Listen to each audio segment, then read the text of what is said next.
everybody, welcome to Movieverse. My name is Brian. Today I am joined by Greg for the Movieverse Movie News Episode 5. Without further ado, let's just go ahead and get into this without wasting any time. So our first news topic of today, James Wan has been confirmed to be directing Aquaman and also another movie, Robotech. So James Wan was the director of Fast and Furious 7, but with these two new movies, it kind of begs the question if he's going to have time to direct Furious 8. So, Greg, what's your thoughts on James Wan being the director for Aquaman? I like it. I like the action sequences that were in Furious 7, and especially given the circumstances surrounding the filming of that movie. Yeah, I mean, a lot of that third act stuff was what was still need to be shot. Yeah, and he did the best that he could do. So to see him get a big action movie, and be able to solely focus on that, I think it will turn out well. Also, him with Jason Momoa playing, the King of Atlantis. I will have to say this: I agree with the fact that he did well considering everything that happened during the shooting for that movie. What I disagree with is I didn't really care for some of the action scenes. And I understand that Fast and Furious, since 4, 5, and 6, they've kind of gone over the top with their action scenes. But I just felt like with Furious 7, it was just too over the top. There was, and I'm not even talking about like the scene where the car drives through like which one building. Actually was the most scientifically plausible. Yeah, like a physicist said that was the most scientifically plausible thing. But just a whole like Vin Diesel being on the car garage and stomping like Hulk, just Hulk smashing, and then the whole thing just tumbling beneath him. I was like, okay. And then he knows these streets. He knows what parking garages are dilapidated. Which ones are gonna crumble? No, but also him driving with the car and flipping and getting the bag of grenades on the it's dude, come on. There's just some things where I'm just okay. But I don't know if that's from a director standpoint or from a story standpoint, so I can't say much about it. At least with the action at the end of the movie, I feel like that's kind of them writing something at the last minute. Yeah, they didn't have time to do the 4 or 5 revisions that a normal script does. What I can say about James Wan and what he did with Furious 7 is I felt like he took, because it was basically like a ensemble cast, and I felt like there was really good interaction between the characters. I really love what he did with the tribute to Paul Walker and how they handled that whole thing. I thought that was really well done. So he's an established director.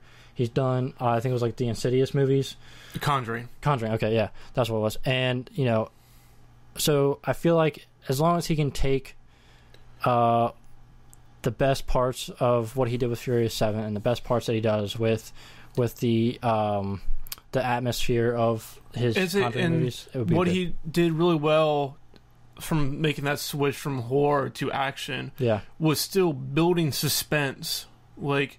Yes, you kind of know in general what's going to happen in an action scene, but he still felt like that there was serious consequences or repercussions of the things that they did. Yeah. Which I think you need that to try and make a superhero movie nowadays. Yeah, definitely. And, the one thing I can say about DC is that they have been going for talent with their, directors and actors and stuff like that. But also, what you can say is that from what you see in their movies, from Batman v Superman and from Man of Steel is, people be like, oh, they're too serious, they're too dark, they're too gritty. Well, what you can take away from that is what you can't say that they don't take the property seriously. Yeah. If anything, they take it too seriously, but I wouldn't say that. I just say they're taking it seriously. James Wan handled a good bit of humor in the Furious 7. Yeah. There were a lot of good one-liners and kind of, puns and stuff like that were really funny. Yeah, and the whole... probably my favorite part of that whole movie, besides the Paul Walker tribute, was the scene. Spoiler alert: where they're in the airplane, and Tyrese Gibson's character is just freaking out, and then they just basically deploy a small parachute to get him out of the. It was hilarious. Yeah. All right, so moving on to the next topic, we found out that what's the studio that has the rights to James Bond right now? So The news story is that Sony's distribution rights for James Bond movies ends after Spectre comes out. Yeah. So it's going to be essentially an auction style. Yeah. Goes to the highest bidder. Yeah. MGM still owns the creative rights to James Bond. Yeah. Okay. That's an important distinction there. What comes to mind for me here is that it just seems like Sony. Everything that could happen is happening to Sony Pictures. You know what I mean?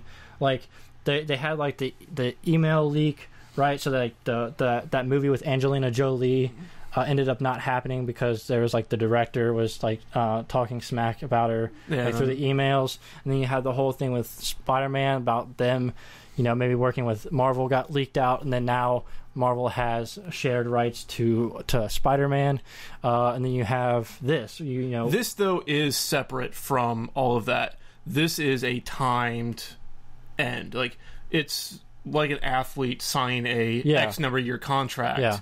So it's a little different in that standpoint. Like this is when it was naturally scheduled to end. Well, that's what I'm saying though. Is like they have all this stuff going on, and then they have like, our James Bond rights are pretty much up after this, and I don't think that they're going to get the rights back. They're not going to be able to win that battle. Sony as a company does not have the cash to throw at that. That's what I'm saying. And James Bond, like we were looking at earlier, James Bond Skyfall is in top 12? It was in the top 10. It was in the top 10 of all-time box office. 9 or something like that. Yeah, so it's in the top 10 of all-time box office numbers, and they're losing the rights to James Bond. Like, that's horrible for them at this point. I mean, distribution does not really cost that much money in today's market. So, but at the same time, like, that is money, almost pure money that goes back into some studios, financial ledger. Yeah. And, since they normally James Bond movies come out every other year, so that's money you can kind of bank on. Yeah. So that's what I'm saying. Is like they're already kind of. I mean, they're still going to bring in the money from Spider-Man. Yeah, but they don't have really any other major franchises to rely on. They're losing a top 10 box office property in James Bond, and it's just like, okay, so I mean, I don't wish harm on anybody or anything, but maybe Sony will just call it quits. Marvel will get the entire rights back to Spider-Man, and we can just move on from this whole this whole Sony debacle. All right, that'll be the only way Sony gets enough money to keep the rights is if they sell Spider-Man back to Marvel. Yeah, exactly. There you go. If they sell Spider-Man back to Marvel, then they can be like, okay, we can keep our film division open for a little bit. And the other thing, one last thing about that does kind of Bond or Daniel Craig still has a contract for one more movie after Spectre. Yeah. So the real interesting thing is, if that studio other than Sony picks up those rights, do we see Daniel Craig as Bond after Spectre? No. That's my answer. That's my thought too. Is like, because this is their chance to put. They will want to reboot or not reboot it, but because every Bond movie is a reboot. Yeah, really. Technically, yeah. So it'd be their opportunity, whatever studio, to put their stamp on it, exactly, and get their own actor. Sony's stamp was putting Sony products through every movie. Daniel Craig is getting a little older now for to play James Bond, and he has said he would honor his contract, but at the same time, he doesn't necessarily seem too happy with the idea of doing Bond past his contract. Yeah, I think they will. If whatever studio gets the rights to James Bond, they'll bring in. Unless Sony, if Sony gets it back, they'll keep. Yeah. I think they will keep Craig, but at least for one more movie. Yeah. Yeah. Otherwise, if it goes to somebody else, it's going to be a new Bond. All right, moving on to our next topic. Going into the world of Marvel, as always, we have confirmation from Samuel L. Jackson himself that he will not be in Civil War. Now, this could just be him saying it, and he might show up, or he might not actually be in the movie. But what he said was that he's only on his contract only has 2 more movies. Yes. So that leaves Infinity War Part 1 and Infinity War Part 2, and that leaves no room for Civil War. But what he did say was that he is trying to re-up his contract with Marvel. He wants to continue doing Marvel movies, which is great because his Nick Fury is like has transcended movies and become the character in the comics. Yeah, exactly. Same thing with kind of how with Robert Downey Jr., the Iron Man character or Tony Stark character in the comic books was not nearly as interesting until the movie came out, and they kind of made the character in the comics to reflect that of the movies. But yeah, so Samuel L. Jackson's Nick Fury in the movies is awesome to me, so I would really like to see him stick around for as long as he will do it, which, I mean, he seems pretty willing to stay around for a while. Yeah.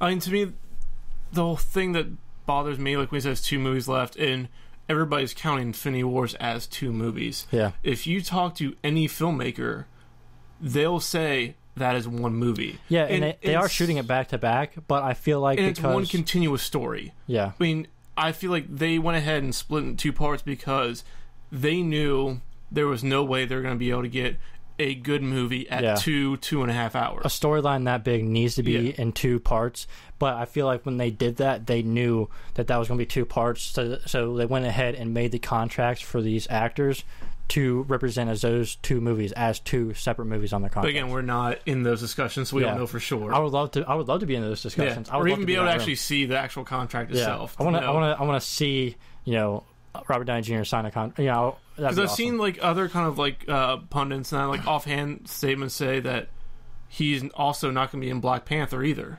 Who, Nick Fury? Yeah, I wouldn't see why he wouldn't need to be in there. But just because it's a another superhero and probably S.H.I.E.L.D. will be involved somehow. Because it's a black superhero? Is that what you're saying, Greg?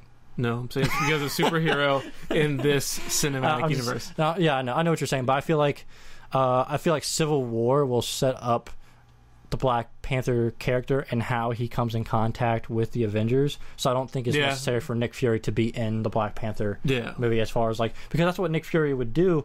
He would connect, like he did with Iron Man. He would connect Iron Man with the Avengers Initiative, as and things like that. But I feel like Black Panther, he is the king of Wakanda.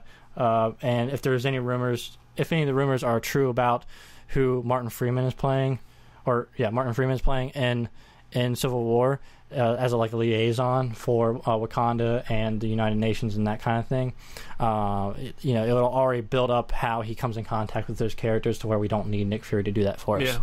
All right, moving on to the next topic. We're going into some Star Wars news for these next 2 topics. The first one is a rumor that comes out of Schmoes Know that there will be a Obi-Wan trilogy coming out, and that Darth Maul will also be in that movie.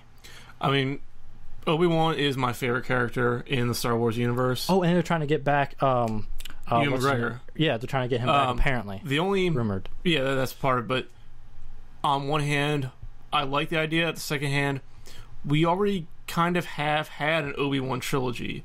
You look at the prequel movies, that's more Obi-Wan's story than it is Anakin's. I mean, when we're talking about the prequels, I would say that the best character in the prequels was Obi-Wan. I would say that, but I feel like that was by just the skill that Ewan McGregor has in acting. I feel like it was supposed to revolve around Anakin, but just but Ewan McGregor is the better actor, so he took over. Yeah, the acting between Jamie Bell. Is it Jamie Bell? Is that his name? Hayden Christensen. Okay, I'm sorry. Jamie Bell's. Jamie Bell was in a movie with Hayden Christensen later. Anyways, but yeah, Hayden Christensen and God, man, I am blanking today. With Ewan McGregor? No. With love interest. Oh, Natalie Portman. God dang, man. Yeah. So the acting between those 2 individuals was not very good.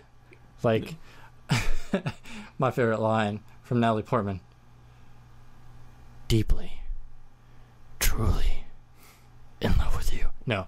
Yeah, so that's kind of creepy. But no, so I feel like as far as like acting was concerned, Ewan McGregor like stole the stage in that point. So you can make it, but I mean the story was based around Anakin Skywalker. It just, because he was so good at acting, the Obi-Wan character was more. Yeah, we saw more of Obi-Wan's journey than Anakin's journey. But what they're saying about this trilogy is that Obi-Wan, because Darth Maul from the Clone Wars animated TV show, we learned, because it is canon, we learned that Darth Maul is still alive. Yes. And wants revenge against Obi-Wan. Yeah, so it'd be very interesting to see that, because of what happened in The Phantom Menace. Like, that was my favorite. That was probably like my favorite scene throughout the whole entire prequel trilogy, was that scene where Qui-Gon gets killed by Darth Maul, and then Obi-Wan's like, you know, that whole fight scene is probably the best in all Star Wars. Chops him in half. It was amazing. But yeah, so that's the remember about the ObiWan trilogy, with Darth Maul also being attached to that. So I would like to see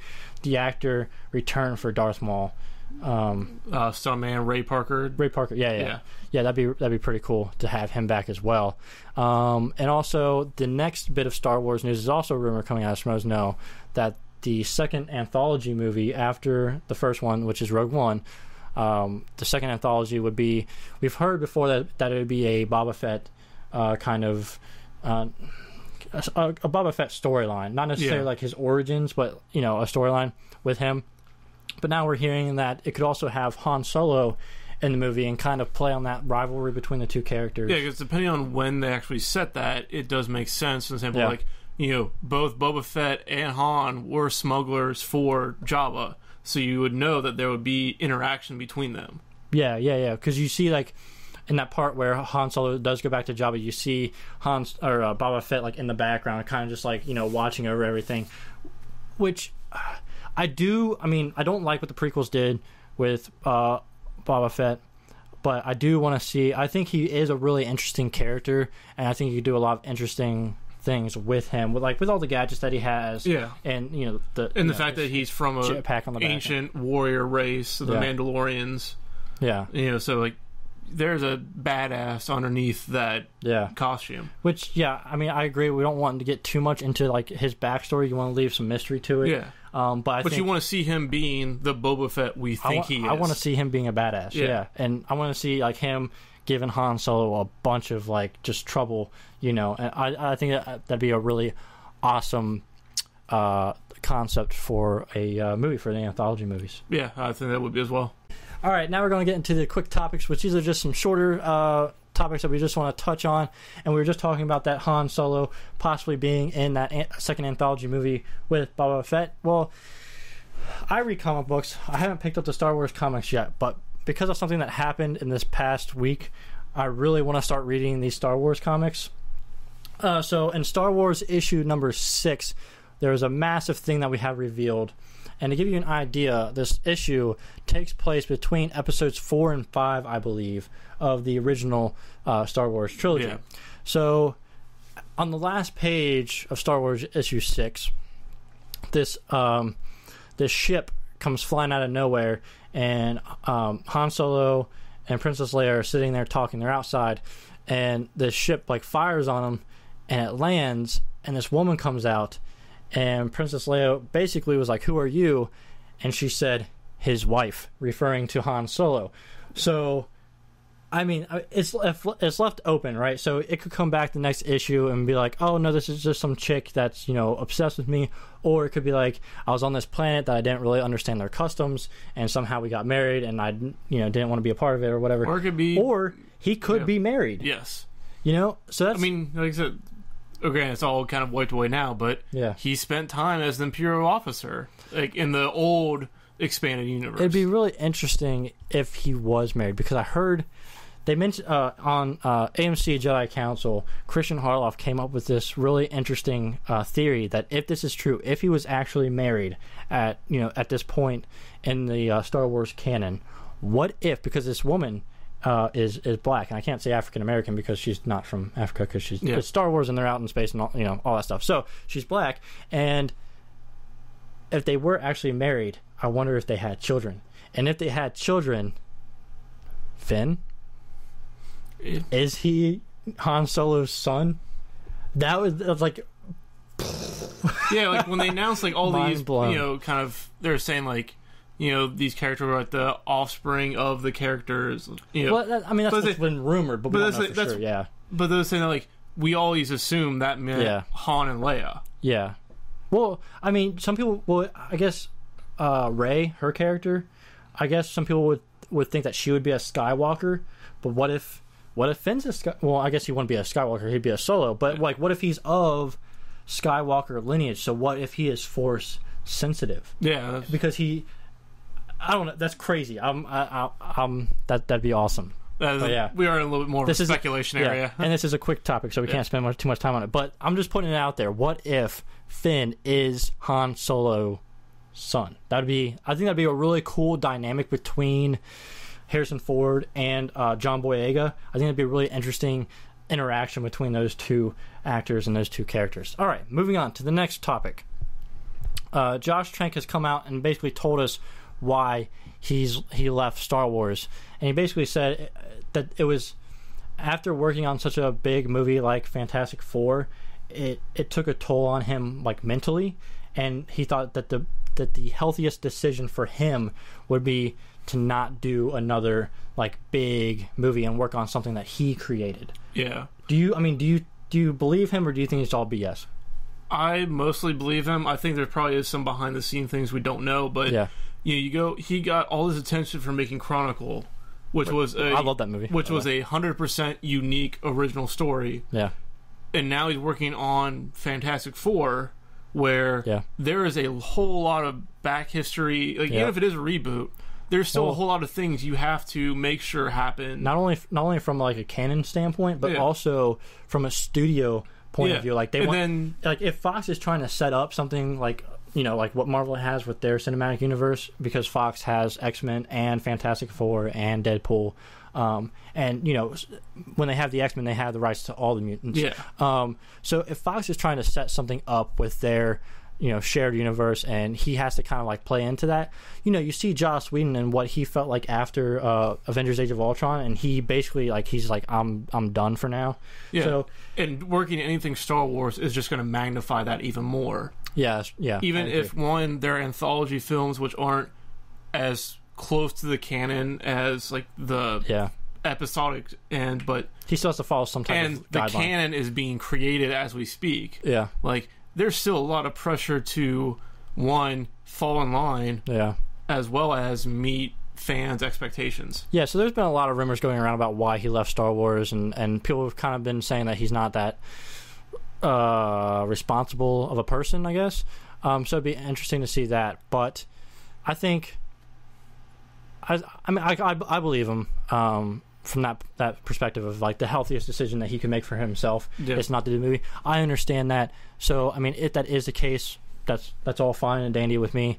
But yeah, I think it's just because it is Star Wars, there's so much scrutiny on it, and there's so many eyes that are watching what's happening. I think it was kind of weird that they announced him as the director for that movie anyways, because it's so far out. Yeah. It's unfortunate that he's been under so much scrutiny, but if it is the fact of just for his mental health he had to drop out, fine with me. Yeah. All right, moving on to the next bit of news. We have the first kind of promotional poster for the Assassin's Creed movie, and it also has a date on it. It was like 12/31/16. 12/21/16. 21? Yes. I thought it was 61. It is block letters. It's kind of hard to read. All right, let me just look it up here real quick. Yep, 12/21. All right, 12/21/2016. The Assassin's Creed, the movie, will be coming out. Nothing like Christmas and murdering people. Murdering people. Which it's kind of interesting. Since this was like for a licensing expo, that this poster was revealed.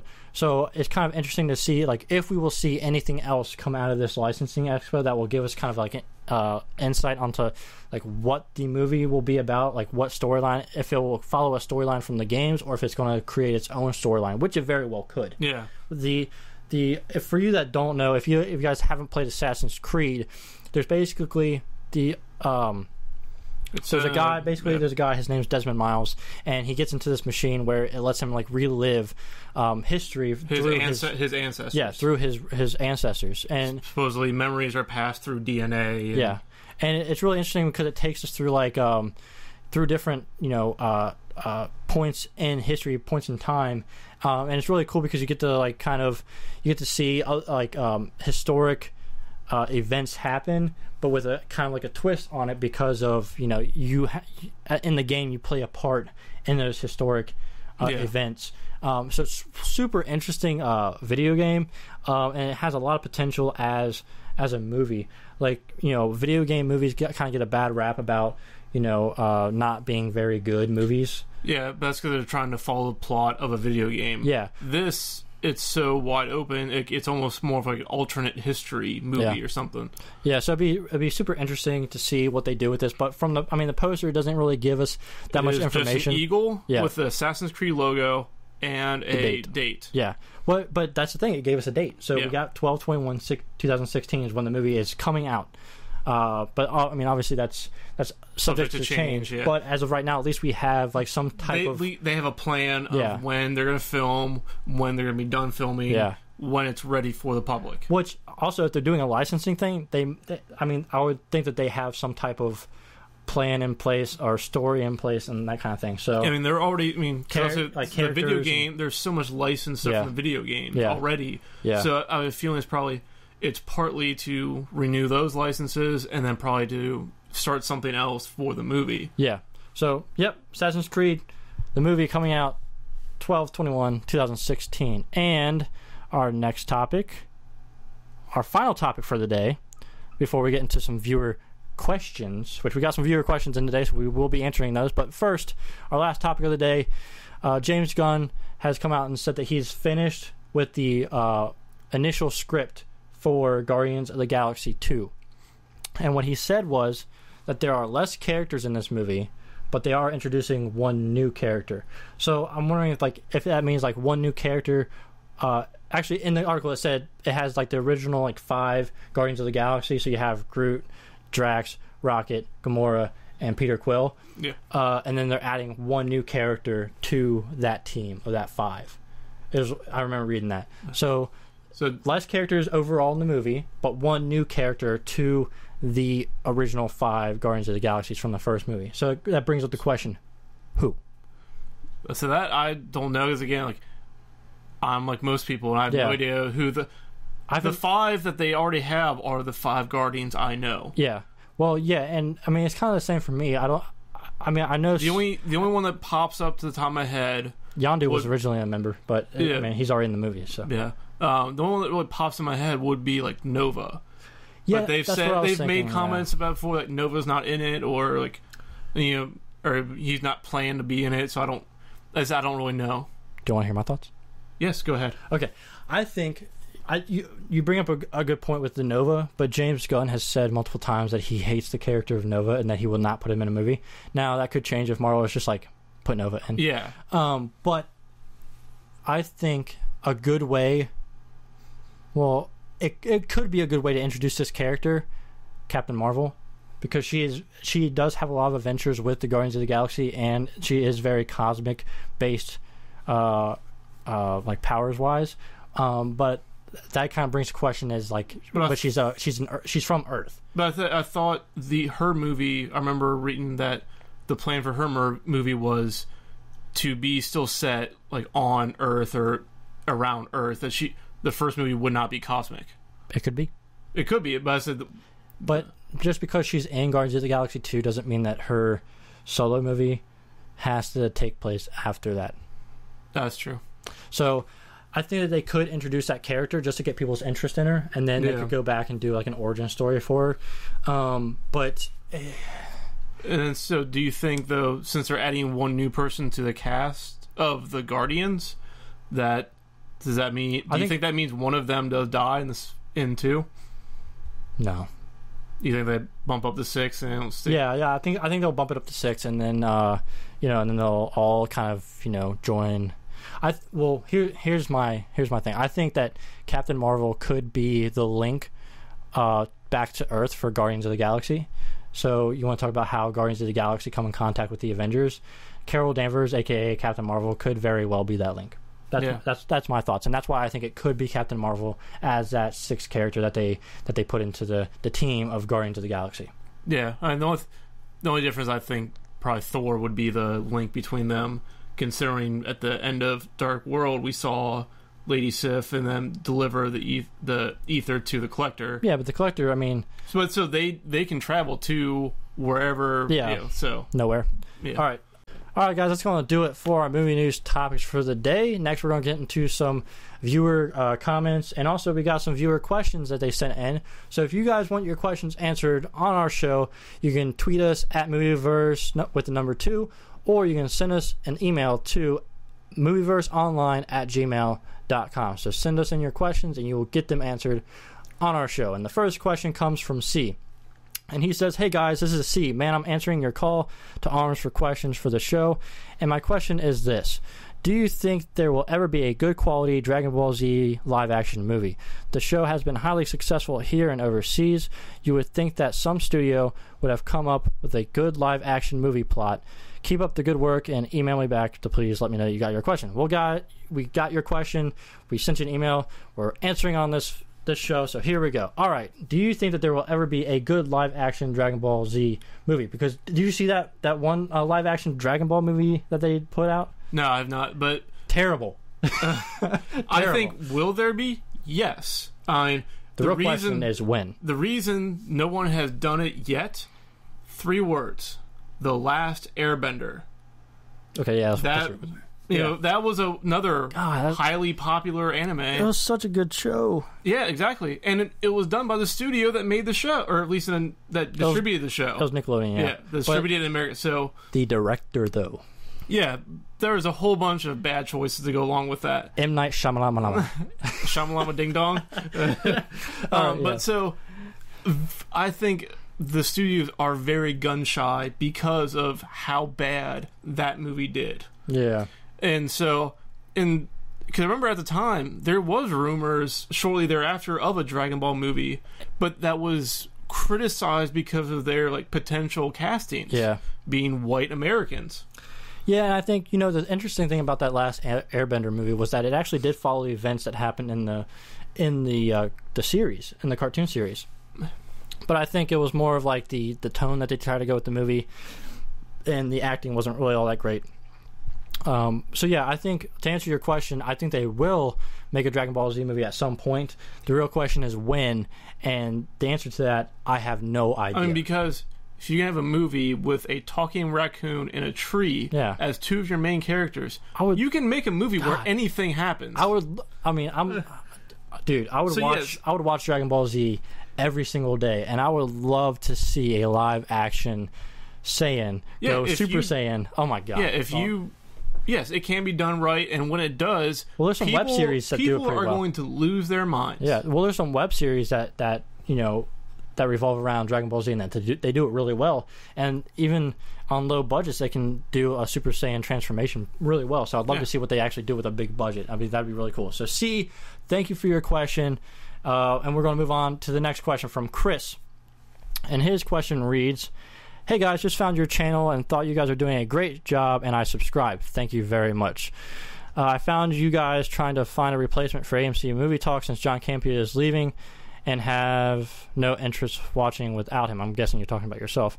My question is, do you think the rumors are true that they are going to be using Jon Stewart instead of Hal Jordan for the DCU? I hope not, as Jon is the worst Earth Green Lantern and the most boring. I'd have to disagree with you there. I know that they could change him up for the movies, but why do that when they have Hal or Kyle Rayner as the most interesting storylines? Even if it was about diversity, they could use Baz, as he can literally bring people back to life from the dead, and with his will. And his backstory is the most relevant to today, with him being Middle Eastern and was hunted for being a terrorist. Sorry for the long question. Keep up the great work. Thank you for your question. I really enjoy answering you guys' questions, and thank you for your great compliments.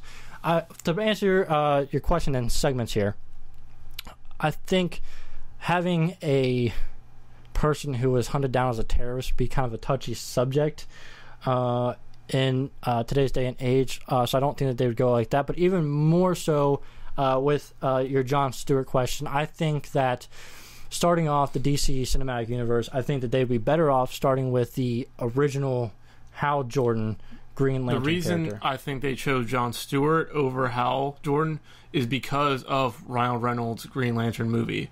Well, they haven't chosen Jon Stewart yet. But the rumors are that but that's what I'm saying, the rumors. Yeah, rumors. But so, that first Green Lantern movie put a lot of bad taste in a lot of people's mouths. Yeah. And so the next most recognized one I think is Jon Stewart. Yeah, and as me not being a DC kid. Yeah, I know Hal Jordan and Jon Stewart. Yeah, I mean, I'm the same way. Like, I know Jon Stewart from the animated Justice League series, and I really enjoyed that series. Mm-hmm. So, growing up, Jon Stewart was my Green Lantern. But, after, watching a lot of the DC animated movies those are really well done. Yes. And there's a couple that have Hal Jordan in them, and I really like that character. So, to answer your question, personally, I think that they will go with Hal Jordan. I think that the rumors are wrong, just because it's kind of like with Marvel, when people were saying, "Oh, we want a Miles Morales Spider-Man." That's great, and I think that they will do a Miles Morales Spider-Man eventually. But I think they need to start off with Peter Parker the same way as I think that they need to start off with Hal Jordan and then get into Jon Stewart. But Ant-Man is going the opposite way. They are starting with Scott Lang, which came after Hank Pym. But Hank Pym is in the movie. I think, like you said, Hank Pym is in the movie, and I think they're going to do a very interesting thing with Hank Pym and Tony Stark's father, Howard Stark. I think with Howard Stark and Hank Pym kind of like working in the past, I think that would make for an interesting storyline and kind of like add a dynamic between Tony Stark, Captain America, Scott Lang, and all that. I think that'd be really interesting. Yeah, I completely agree. I'm just kind of throwing it out there. You don't have to always go with the original character. Yeah, and, I think Paul Rudd as Scott Lang will be a very interesting character to add to the MCU. And also, too, there's nothing that says they have to follow the traditional Jon Stewart either. Yeah. Like, they could make it Jon Stewart a name, but act like Hal Jordan. I mean, that's very unlikely, but if they were going to do that, they would probably cast Tyrese Gibson, which I don't really want. But that's but I'm just saying, you don't have to, just because a person's by the name of a specific name doesn't mean they have to portray that character exactly like they're traditionally written. Yeah. So, Chris, thank you for your question. To answer it shortly, I think they will use Hal Jordan. I think that the rumors are just that. They're just rumors. And I think it would be smart for DC to start with Hal Jordan because they're not making the movie until like 2020 or something like that. So they've put enough space between Ryan Reynolds, Green Lantern, and the new one. So, Chris and C, thank you guys for your questions. Everybody, make sure that you're sending us your questions at Movieverse with the number 2 on Twitter and to movieverseonline@gmail.com to get them answered on the show. Now we're going to end this movie news show with just some comments that we pulled from the comments from the videos. We want to get you guys, we want to get you guys to interact with us, and the best way to do that is either through the email or the comments. We love everything that you guys put down there, and it makes for some very good, productive conversations. So the first one that I pulled out was from Lawrence, and he says, "Congrats on movie news, guys. Keep it up. I'm sad to see John Campea is leaving. I'm kind of a fan of his too, but we'll probably never know. We'll probably know very soon what his new project will be." And he said, "Box office wise, I think The Force Awakens will beat them all. We shall see." And that was in response to our topic last time where we talked about whether or not Star Wars would beat out Avengers Age of Ultron. Thank you, Lawrence, for your comment. I think that you could possibly be right about Star Wars beating out Age of Ultron, but we do have some updated news on that. Avengers Age of Ultron is now in the top 5 of box office of all time at $1.34 something billion. Yeah. So it's still gaining a lot of traction. I think foreign, it's gotten 900 million by itself. Yeah. So it's almost to $1 billion foreign by itself. So great. I mean, I agree with we kind of said in the last video. I didn't really think anything has really changed. Like he said, Avengers is still raking in money worldwide. Yeah. Star Wars is going to rake in money worldwide. Yeah. You're going to look down, it's going to be maybe only $100 million difference between the two of them. And last time we mentioned about how we're not really sure how popular Star Wars is overseas, and somebody kind of grilled us about it. But what we meant by that was that before, for the past couple of years, the foreign box office numbers has been really like looked at, and but before that, like foreign box office numbers in the U.S. wasn't really they didn't really keep track of it as much as they do now. Yeah. So we're very well aware that Star Wars is popular overseas. They have Star Wars Celebration that, you know, next year is going to be in London. So we're very well of that fact. We're just not sure of how much money it will make overseas. Is what we are neither of us are well traveled. So like we don't really know, and we're not experts. Yes, if you think we're experts watching this show, please know that we are not experts. We are just two movie fans. We are pundits. we like to talk about movies. That's why we're here. All right. So thank you, Lawrence, for your comment. And we're going to move on to our last comment of the day. It comes from Around the Clock. And he says, you say that you think Joss Whedon / Age of Ultron took a step back quality-wise from Guardians of the Galaxy and Cap 2, but you didn't explain where you think the quality took a dip, which it didn't, by the way. So, yeah, Around the Clock, thank you for your comment, and you are very much entitled to your opinion. All movies are subjective, so maybe you thought Avengers Age of Ultron was a better movie than Guardians of the Galaxy and Cap 2, which that's very, you know, you like a lot of people might say that, you know. But for me, as far as, I don't think Joss Whedon took a step back quality wise. I think the movie took a step back quality wise, and here's why I think that.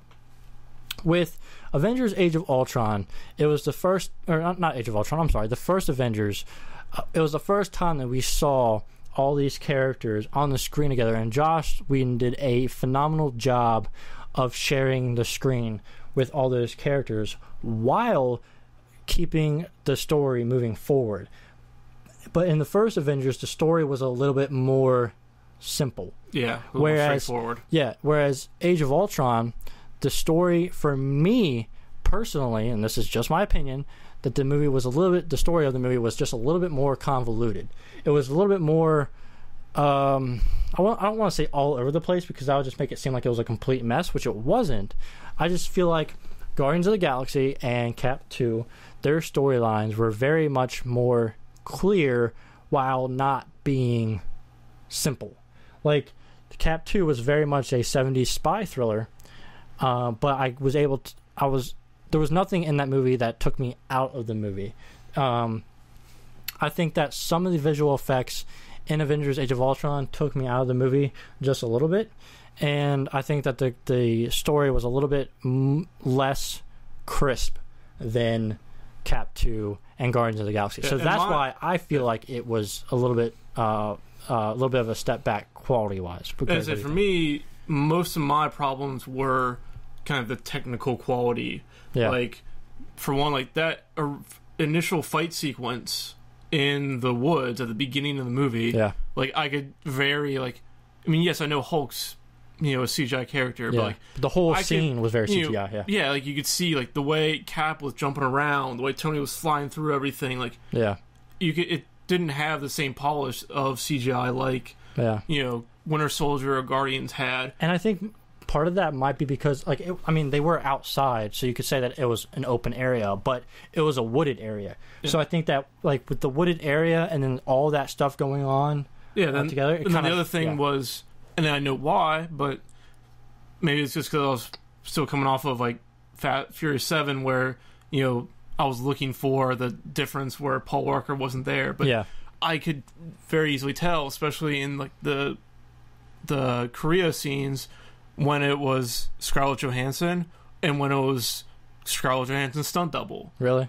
Like, I didn't even notice that. I noticed it a couple times. So it's like, you know, it's like, it's just kind of like those little things. And then the only real plot point that I had a big issue with was at the end of Winter Soldier, we see Cap has really kind of, he stood up to Nick Fury. Yeah. You know, he kind of stood up to S.H.I.E.L.D., isn't a fan of either of those at the end of that movie, yet now he's signing up with Nick Fury and a S.H.I.E.L.D.-like agency. Yeah, you know, there was that, and there was also the whole thing about Tony Stark. At the end of Iron Man 3, he was done. It seemed like he was done being Iron Man, and we didn't. And at the beginning of the movie, he's back in the suit without like any explanation of like how he got there. So there's like little things like that, which, from what I've heard, there's like a director's cut that will be coming with the Blu-ray that, you know, hopefully we'll get like a 3-hour movie. That'd be awesome. And I feel like if they did do that, it would explain some of the things that we're kind of questioning in the theatrical release. But I think that your job as a director is to make sure that theatrical release is as coherent and crisp as you can make it. Yeah, I mean, if you look at Avengers from second one to the end of the movie, it is a coherent story, you know, on its own. Yeah. But it's when you have to try and fit it into the rest of this MCU that I think that's where it kind of starts falling apart, like plot-wise. Yeah, so around the clock, thank you for your question, or your comment. Lawrence, thank you for your comment. Chris and C, thank you guys for your questions. We really enjoy engaging with you guys. I'm always in the comments talking to you guys, but I just wanted to pull a couple of those out and also those questions. All right, guys, that's going to do it for our viewer comments and questions portion of the show. Again, if you guys want to get your questions answered, tweet us at Movieverse with the number 2, and also you can send us an email to movieverseonline@gmail.com to get your questions answered on this show. So that's going to do it for this episode of Movieverse Movie News. If you guys like this video, go ahead and click that thumbs up button. Comment down below. Maybe we'll pull your comments up on the next video. Who knows? Maybe we will. Maybe we won't. You never know until you see the next video. And also, make sure you don't miss out on any of our videos by subscribing to Movieverse to catch our next episode of Movieverse Movie News, and check out our playlists with all of our other movie news segments. And we have trailer reactions and stuff like that on our channel as well. So make sure you guys check that out. And we will catch you guys on the next video.